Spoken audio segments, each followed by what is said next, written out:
professor on computer architecture at the Technical University of Catalunya, UPC, and also I am the director of the Barcelona Supercomputing Center, the Centro Nacional de Supercomputación. We have the supercomputers who are the fastest computer in the world. They have very big computational power. They have a big storage memory. So we can deal with huge big data. And then using the techniques coming from the artificial intelligence, if you put all together, you have a very good cocktail to solve problems coming for the society as the climate change, personalized medicine, new material. I always define supercomputers as an instrument, so an instrument that can be used for many fields. And one of them obviously has been with the COVID. You need to imagine that there are some of the vaccines that need to deal with the huge quantity of the drugs, of the data.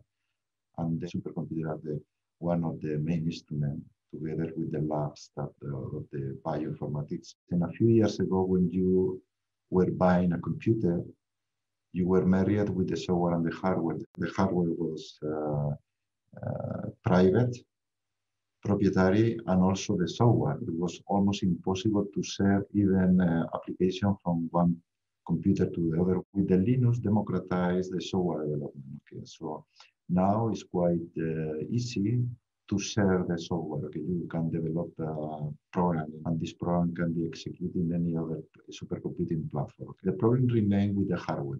We need to put together the software and the hardware, but the hardware is proprietary. So this is the only people that can do that are the proprietary of the hardware. Open means that is very good for collaborate, that is very easy to share hardware and software, and that will be a new war to create new processor, new software, collaborating. In Europe, we don't produce hardware, and we need to produce this hardware because you don't have the instrument, the actor that process the data.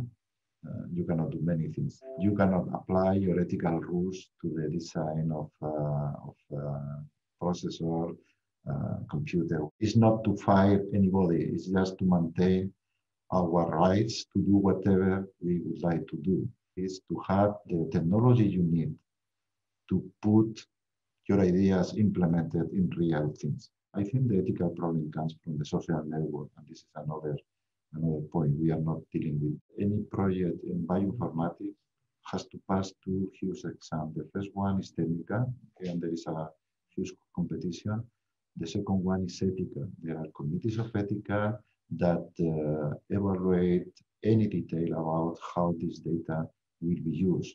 Europe is promoting the data protection. I think it's a very good idea. It's pioneering the world. Some countries are trying to use these rules in order to be applied. The question is that we don't have enough force now to convince or to obligate to the owners of the GAFA, the social network, to do that. Okay, and I think we need to advance in this direction.